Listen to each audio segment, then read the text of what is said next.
Hello friends, स्वागत है आप सभी का अपने चैनल GOVTS ट्यूटोरियल में। तो दोस्तों, आज की इस वीडियो में हम लोग जेक क्लास 11th का अगला वीकली टेस्ट 14 दिसंबर 2023 को होने वाला है। और आप लोगों को मैं बता दूं कि उस दिन आप लोगों का हिंदी और इंग्लिश का टेस्ट होने वाला है। तो इस वीडियो में हम लोग हिंदी का क्वेश्चन आंसर देखने वाले हैं। तो इसलिए दोस्तों, आप लोगों से रिक्वेस्ट है कि आप शुरू से लेकर अंत तक वीडियो में बने रहिएगा। और अब वीडियो को देख लेने के बाद अपने सभी दोस्तों के पास वीडियो को शेयर जरूर कर दीजिएगा।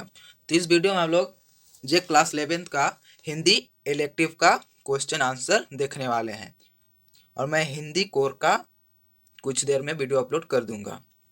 तो इस वीडियो में हम लोग जे क्लास 11th का हिंदी इलेक्टिव विषय आपका हिंदी इलेक्टिव है, कक्षा 11 पूर्णांक आपका टोटल 40 नंबर का होने वाला है। और आपको समय टोटल 90 मिनट दिया जाएगा, यानी कि 1 घंटा आपको 30 मिनट दिया जाएगा। और आप लोगों को पता होगा ही कि आप लोगों को 10 MCQ क्वेश्चन पूछा जाता है और सब्जेक्टिव आपका 6 क्वेश्चन पूछा जाता है। टोटल आपका 40 नंबर का पूछा जाता है, जिसमें कि आपका MCQ आपका 20 नंबर का होता है और सब्जेक्टिव आपका टोटल 20 नंबर का होता है, यानी टोटल आपका हो गया 40 नंबर। तो इस वीडियो में हम लोग हिंदी इलेक्टिव का क्वेश्चन आंसर देखने वाले हैं। तो इस वीडियो में हम लोग कम से कम 12 या फिर 13 ऑब्जेक्टिव क्वेश्चन देखेंगे। आपको एग्जाम में 10 ही MCQ क्वेश्चन पूछा जाएगा, लेकिन हम लोग इसमें कम से कम 10 से 12 MCQ क्वेश्चन करने वाले हैं। तो वीडियो आप शुरू से अंत तक बने रहिएगा। तो चलिए हम लोग बिना देर के हुए वीडियो को शुरू करते हैं। तो देखिए, आपका पहला प्रश्न जो कहता है, देखिए, ओम प्रकाश वाल्मीकि का जन्म किस सन में हुआ था? तो ओम प्रकाश वाल्मीकि का जन्म किस सन में हुआ था? क्या 1948 में हुआ था, या फिर 1950 में, या फिर 1970, या फिर 1960 में? तो ओम प्रकाश वाल्मीकि का जन्म जो हुआ था वो आपका 1950 ईस्वी में हुआ था, सन 1950 में हुआ था। और ये आपका चैप्टर जो है, ये आपका खानाबदोश चैप्टर से लिया गया है। ये आपका खानाबदोश चैप्टर है, चैप्टर आपका 7 खानाबदोश। चलिए अब हम लोग बढ़ते हैं नेक्स्ट क्वेश्चन की ओर, क्वेश्चन नंबर 2 की ओर। तो देखिए, 2 नंबर का प्रश्न आपका कहता है, ओम प्रकाश वाल्मीकि का जन्म किस शहर में हुआ था? तो ओम प्रकाश वाल्मीकि का जन्म किस शहर में हुआ था, कहाँ हुआ था, आपको बताना है। क्या मुजफ्फर बिहार में, या फिर मुजफ्फरनगर उत्तर प्रदेश में, या फिर शामली में, या फिर सहारनपुर में? तो आपका ओम प्रकाश वाल्मीकि का जन्म मुजफ्फरनगर उत्तर प्रदेश में हुआ था। याद रखिएगा, आपका जन्म हुआ था 1950 ईस्वी में, और जन्म आपका मुजफ्फर उत्तर प्रदेश में हुआ था। अब हम लोग बढ़ते हैं नेक्स्ट क्वेश्चन की ओर। देखिए, 3 नंबर का प्रश्न आपका कहता है, खानाबदोश पाठ के लेखक कौन है? तो खानाबदोश पाठ के लेखक कौन है? आपको हर एक चैप्टर का लेखक या फिर कवि का नाम आपको याद रखना है, क्योंकि ये पूछा जाता है आपको, इसलिए याद रखना ही रखना है। तो आपका देखिए, खानाबदोश पाठ के लेखक का नाम बताना आपको। क्या भीमराव अंबेडकर है, या फिर ज्योतिबा फुले, या फिर सावित्रीबाई फुले, या फिर ओम प्रकाश वाल्मीकि? तो आपका करेक्ट आंसर जो हो जाएगा ऑप्शन नंबर 4, ओम प्रकाश वाल्मीकि है। खानाबदोश पाठ के लेखक ओम प्रकाश वाल्मीकि। इनका जन्म 1950 में हुआ था, सन 1950 ईस्वी में। और कहाँ? मुजफ्फरनगर उत्तर प्रदेश में। अब हम लोग बढ़ते हैं नेक्स्ट क्वेश्चन की ओर। देखिए, आपका 4 नंबर का प्रश्न कहता है, जूठन आत्मकथा किसके द्वारा लिखा गया है? ये जूठन जो है, ये जूठन आत्मकथा किसके द्वारा लिखा गया है? सावित्रीबाई फुले, या फिर ओम प्रकाश वाल्मीकि, या फिर भीमराव अम्बेडकर, या फिर जीतन राम मांझी? तो आपका करेक्ट आंसर हो जाएगा ऑप्शन नंबर दूसरा, ओम प्रकाश वाल्मीकि द्वारा ये लिखा गया है। जूठन आत्मकथा ओम प्रकाश वाल्मीकि द्वारा लिखा गया है। अब हम लोग बढ़ते हैं नेक्स्ट क्वेश्चन की ओर, क्वेश्चन नंबर 5। देखिए 5 नंबर का आपका प्रश्न जो कहता है पाठ में कहाँ के दृश्य का वर्णन है। तो इस पाठ में जो कि खनाबदोश है, खनाबदोश पाठ में कहाँ का दृश्य का वर्णन किया गया है। तो किस जगह का वर्णन किया गया है आपको बताना, तो किस जगह का वर्णन किया है। तो इसमें आपका वर्णन जो किया गया है ईंट बनाने वाले भट्ठे का वर्णन किया गया है। पाठ में ईंट बनाने का वर्णन किया गया है। अब हम लोग बढ़ते हैं नेक्स्ट क्वेश्चन की ओर, क्वेश्चन नंबर 6। तो 6 नंबर का प्रश्न आपका कहता है, देखिए खनाबदोश का अर्थ है। तो खनाबदोश का अर्थ क्या है। तो खनाबदोश का अर्थ है कि जो लोग एक जगह नहीं रह सकते हैं, यानी कि एक जगह वो नहीं रह सकते हैं, एक जगह से दूसरे जगह वे रहते हैं। एक दिन मान लीजिए यहाँ रह लिया, अगला दिन वो यहाँ रहेगा, तो एक दिन नहीं एक जगह नहीं रहते हैं, एक जगह से दूसरे जगह वो जगह बदलते रहते हैं। तो देखिए खनाबदोश का अर्थ क्या है आपको बताना है। देखिए जो खाना बनाने का कार्य करते हैं, फिर जो एक जगह टिक कर नहीं रहते हैं, फिर खेतों में काम करते हैं, फिर जो झोपड़ी में रहते हैं। तो आपका करेक्ट आंसर हो जाएगा ऑप्शन नंबर दूसरा, जो एक जगह टिक कर नहीं रहते हैं, यानी कि वो एक जगह रह ही नहीं सकते हैं। वो एक दिन यहाँ रहे तो अगला दिन वो यहाँ रहेंगे, यानी कि हर एक दिन दूसरा दूसरा जगह पे वे रहते हैं। अब हम लोग बढ़ते हैं नेक्स्ट क्वेश्चन की ओर, क्वेश्चन नंबर 7 की ओर। तो देखिए 7 नंबर का प्रश्न आपका कहता है कहानी की पात्र सुकिया क्या काम करता था। तो पात्र में जो सुकिया आए हैं, वो सुकिया जो वो थे वो क्या काम करते थे। खेतों में मजदूरी करते थे, या फिर ऑफिस का काम, या फिर भट्टे पर ईंट पाथने का कार्य, या फिर साफ सफाई का काम करते थे। तो आपका आंसर हो जाएगा ऑप्शन नंबर तीसरा, भट्टे पर ईंट पाथने का कार्य करते थे। इस चैप्टर में भट्टे के बारे में ही बताया गया है, इस चैप्टर में ईंटा पाथने का, पक्का मकान बनाने का। तो इसमें ईंट भट्टे का ही इसमें वर्णन है इस चैप्टर में।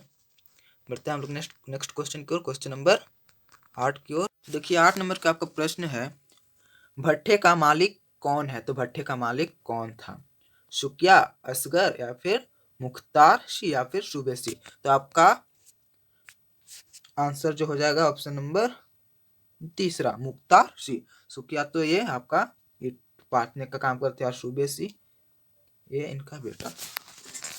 तो आपका आंसर जो हो जाएगा ऑप्शन नंबर तीसरा, मुख्तार सी। हम लोग बढ़ते हैं नेक्स्ट क्वेश्चन की ओर। देखिए 9 नंबर का प्रश्न, असगर कौन था। तो असगर कौन था। तो असगर ठेकेदार था, भट्टे का ठेकेदार था असगर। अब हम लोग बढ़ते हैं नेक्स्ट 10 नंबर की ओर। देखिए 10 नंबर का प्रश्न आपका कहता है सुकिया की पत्नी का क्या नाम था। तो सुकिया जो था तो उनका पत्नी का क्या नाम था। तो सुकिया की पत्नी का नाम मानो था। तो मानो जो थी वो सुकिया की पत्नी थी। अब हम लोग बढ़ते हैं नेक्स्ट क्वेश्चन की ओर, क्वेश्चन नंबर 11। तो देखिए 11 नंबर का आपका प्रश्न है मानो तथा सुकिया भट्टे पर किस प्रकार के मजदूर थे। तो मानो और सुकिया भट्टे पर किस प्रकार के मजदूर थे, वो किस तरह के काम करते थे, यानी कि कैसे काम करते थे। क्या दिहाड़ी मजदूर थे, या फिर वेतन पाने वाले, या फिर उपरोक्त दोनों, या फिर उपरोक्त में से कोई नहीं। क्या वे दिहाड़ी मजदूर और वेतन पाने वाले क्या दोनों थे, या फिर इनमें से कोई नहीं। तो आपका आंसर हो जाएगा ऑप्शन नंबर पहला, मानो तथा सुकिया दिहाड़ी मजदूर थे। अब हम लोग बढ़ते हैं नेक्स्ट क्वेश्चन की ओर। तो देखिए आपका क्वेश्चन नंबर 12 कहता है भट्ठा कहाँ था। तो भट्ठा कहाँ पे स्थित था। क्या भट्ठा गांव में था। जी बिल्कुल नहीं। क्या भट्ठा आपका शहर में था, क्या शहर से दूर, या फिर आपका उपरोक्त सभी। तो आपका आंसर जो हो जाएगा आपका ऑप्शन नंबर तीसरा, आपका आंसर हो जाएगा शहर से दूर। भट्ठा कहाँ था, शहर से दूर था। अब हम लोग बढ़ते हैं नेक्स्ट क्वेश्चन की ओर, क्वेश्चन नंबर 13। तो देखिए आपका 13 नंबर का प्रश्न जो कहता है भट्ठे के मजदूर शाम के समय कहाँ रहते थे। तो इस वीडियो का हम लोग लास्ट MCQ क्वेश्चन देखेंगे। आपको एग्जाम में 10 ही MCQ क्वेश्चन पूछा जाएगा, लेकिन हम लोग इस वीडियो में 13 MCQ से क्वेश्चन कर रहे हैं। आपको एग्जाम में 10 ही MCQ पूछा जाएगा यार हम लोगों का। ये MCQ क्वेश्चन लास्ट है, हम लोग 13 नंबर का तक ही MCQ क्वेश्चन देखेंगे, फिर हम लोग सब्जेक्टिव का क्वेश्चन देखेंगे। तो देखिए 13 नंबर का आपका प्रश्न है, भट्ठे के मजदूर शाम के समय कहाँ रहते थे। तो भट्ठे के मजदूर शाम के समय कहाँ रहते थे? क्या गांव में रहते थे? बिल्कुल नहीं। क्या शहर में? जी नहीं, शहर में भी नहीं रहते थे। क्या पक्के घरों में रहते थे? जी नहीं, बिल्कुल नहीं। तो ये आपका आंसर हो जाएगा ऑप्शन नंबर तीसरा। भट्ठे के मजदूर शाम के समय दबड़े नुमा झोपड़ियों में रहते थे, दबड़े नुमा झोपड़ियों में। अब हम लोग देखेंगे सेक्शन बी। हम लोग सेक्शन ए कंप्लीट कर लिया, अब हम लोग सेक्शन बी देखेंगे, जिसमें कि आपका टोटल सेक्शन बी में 2 प्रश्न रहेगा, जो कि आपका दो 2 नंबर का रहेगा। टोटल आपका 4 नंबर का रहने वाला है। तो चलिए हम लोग देखेंगे आप सेक्शन बी। तो देखिए सेक्शन बी में आपको 2 प्रश्न पूछेगा। तो देखिए पहला प्रश्न कहता है आपका सेक्शन बी, जसदेव की पिटाई के बाद मजदूरों का समूचा दिन कैसा बीता। तो जसदेव का पिटाई जब हुआ था तो उसके बाद मजदूरों का समूचा दिन कैसा बीता। देखिए आंसर आपका है, क्या कहता है, जसदेव की पिटाई के बाद मजदूरों का समूचा दिन दहशत तथा अदृश्य डर में बीता था। सभी इस डर में जी रहे थे कि ना जाने कब सूबे सी आएगा और फिर मार पिटाई का दौरा चला पड़ेगा। आप लोग अच्छी तरह से याद कर लीजिएगा। हम लोग बढ़ते हैं नेक्स्ट क्वेश्चन की ओर, क्वेश्चन नंबर 2 की ओर। सेक्शन बी का क्वेश्चन नंबर 2 देखिए कहता है आपका क्या, मानो अभी तक भट्ठे की जिंदगी से तालमेल क्यों नहीं बैठा पाई थी। तो मानो जो थी वो भट्ठे की जिंदगी से अभी तक तालमेल क्यों नहीं बैठा पाई थी। तो देखिए कहता क्या है आपका आंसर, मानो एक किसान परिवार से थी। वह पहले अपने मालिक स्वयं थे, अपने लिए कमाते थे, किसी के पास मजदूरी नहीं करते थे। बदहवाली के कारण उसे गांव छोड़कर भट्ठे पर काम करने के लिए आना पड़ा था। अपने पति सुकिया के कारण उसे भट्ठे में काम करना पड़ रहा था। तो मानो जो थी उनको अपने पति सुकिया के कारण मानो को भट्ठे में काम करने पड़ रहे थे। तो देखिए भट्ठे आग कहता है, भट्ठे का माहौल उसे पसंद नहीं था। मानो को भट्ठे का माहौल बिल्कुल ही पसंद नहीं था। शाम ढलते ही वहाँ का वातावरण काट खाने को आ रहा हो ऐसा लगता था। वह इस माहौल में घबराने लगती थी। मानो जो महल में रहती थी वो माहौल को देखकर मानो घबराने लगती थी। यही कारण था कि यहाँ के जीवन से संबंध स्थापित नहीं कर पा रही थी। अच्छी तरह से आप लोग याद कर लीजिएगा। हम लोग बढ़ते हैं नेक्स्ट क्वेश्चन की ओर, क्वेश्चन नंबर 3।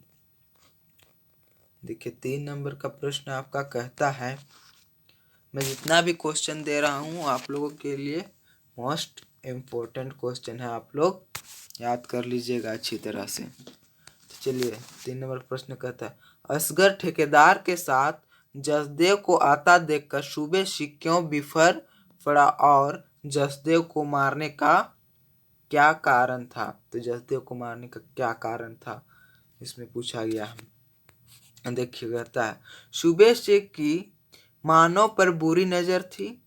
तो सूबे से जो थी वो मानव पर बुरी नजर थी, अतः उसने असगर ठेकेदार कुमानों को बुलाने के लिए कहा।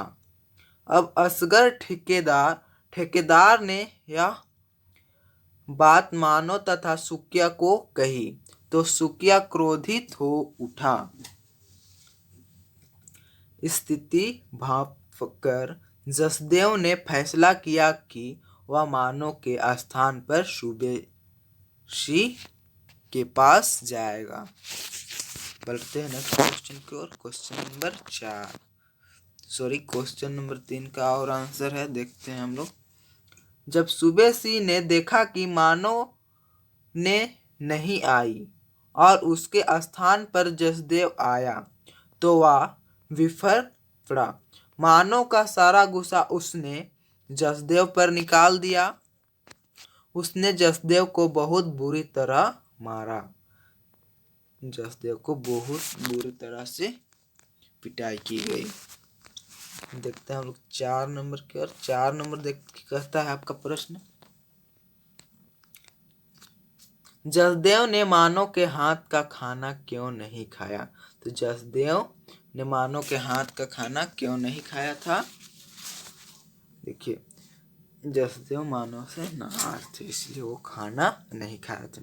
तो देखिए आंसर है आपका, जसदेव ने मानो का खाना इसलिए नहीं खाया क्योंकि मानो दलित समाज से आती थी। वहीं जसदेव उस जाति यानी कि बामन यानी कि ब्राह्मण था। साथ ही उसे यह भी लग रहा था कि उसे बचाने के प्रयास में ही उसने मार खाया है। देखते हैं हम लोग 5 नंबर की प्रश्न।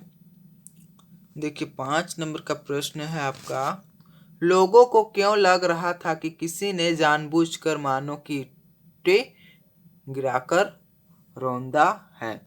जो मानो और सुकिया वो अपने पक्के मकान बनाने के लिए अधिक ईंट बनाते थे, उन्हें कोई उनका ईंटा को गिरा दिए थे, रौंद दिए थे। तो उस जब वहाँ पे जो लोग थे वो बोल रहे थे कि अपने में ही बात कर रहे थे कि इसे कोई जानबूझकर गिराया है, ये अपने में बात कर रहे थे। तो वही प्रश्न यहाँ पे पूछा गया है। तो देखिए आपका आंसर क्या है। देखिए, शाम में मानो कच्ची ईंटों की जालीदार दीवार बनाकर गई थी, परंतु जब उसने सुबह आकर उन्हें देखा तो वह टूटी फूटी पड़ी थी। देखने पर ऐसा लग रहा था जैसे किसी ने उन्हें बेदर्दी से रौंद डाला था। रात में कोई आंधी तूफान भी नहीं आया था जिसके कारण वे गिर सकती हो। इसलिए लोगों को लग रहा था कि किसी ने जानबूझकर मानो की ईंटें गिराकर रौंदा है। देखिए आप, हम लोग देखेंगे क्वेश्चन नंबर 6 और हम लोग का ये लास्ट प्रश्न है। क्वेश्चन नंबर 6 हम लोग लास्ट देखेंगे। देखिए, मानो को क्यों लग रहा था कि किसी ने उसकी पक्की ईंटों के मकान को ही धराशायी कर दिया है। उत्तर देखिए, मानव ने अपने पक्की ईंटों के मकान का सपना देखा था। उसने अपने सपने के बारे में अपने पति को सुकिया को भी बताया। दोनों अपने इस सपने को साकार करने के लिए जी जान से जुटे थे। वे देर तक काम करते और सुबह भी जल्दी उठकर भट्ठे पर चले जाते, परंतु जब उसने ईंटों को रौंदा हुआ देखा तो उसे समझ आ चुका था कि अब उसके पीछे सुबेशी, मुंशी और यहाँ तक कि जसदेव भी पड़ गया है, जो किसी भी हालत में उसे काम करने नहीं देगा। वहाँ कितने भी मेहनत क्यों ना कर ले, उसका सपना पूरा नहीं हो सकता। इसलिए उन टूटी हुई ईंटों को देखकर उसे ऐसा लगा जैसे कि किसी ने उसकी पक्की ईंटों के मकान को ही धराशायी कर दिया है। तो आप लोग सभी क्वेश्चन को अच्छी तरह से याद कर लीजिएगा। और वीडियो आपको पसंद आया हो तो वीडियो को एक लाइक कर दीजिएगा, और चैनल पे नए हैं तो चैनल को सब्सक्राइब कर दीजिएगा, और अपने सभी दोस्तों के पास वीडियो को शेयर कर दीजिएगा ताकि उनको भी इस वीडियो के माध्यम से लाभ हो सके। तो चलिए हम लोग फिर मिलते हैं अगले वीडियो में।